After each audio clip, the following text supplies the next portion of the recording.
తూర్పుగోదావరి జిల్లా కోరుకొండ మండలం నరసాపురం గ్రామానికి చెందిన పాల వ్యాపారి గణేష్ ను పోలీసులు అదుపులోకి తీసుకున్నారు. పాలు చేదుగా ఉండడంతో బాధితుల ఫిర్యాదు మేరకు గణేష్ ను అదుపులోకి తీసుకుని కేసు నమోదు చేశారు. పాల నమూనాలను, బాధితుల రక్త నమూనాలను సేకరించి ల్యాబ్ పరీక్షల అనంతరం డైరీ యూనిట్ ను సీజ్ చేశారు. ప్రభావిత ప్రాంతాల్లో జిల్లా కలెక్టర్ చేకూరి కీర్తి పర్యటించారు.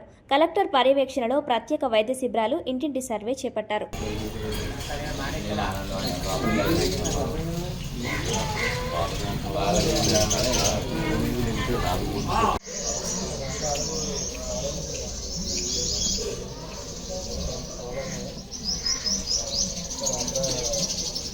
ఇక్కడ నుంచి అప్పుడు పడుతుంది అలా చేయటం కొంచెం తీయండి, కొంచెం టైంకి అవుతే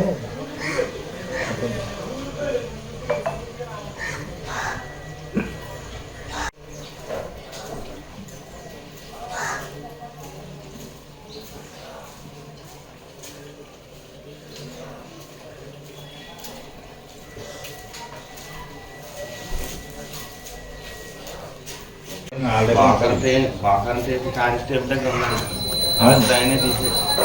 ఆయన తీసి ఫిట్ చేయించాడు. ఆయన రిలీవ్ అయిపోయిందిగా, ఆయన రిలీవ్ అయిపోయి ఇంకో 4 గంటలు ఇచ్చి పంపుతారు.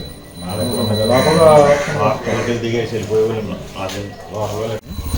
మెడికల్ వాళ్ళు, వెటనరీ వాళ్ళు అందరూ వస్తున్నారు.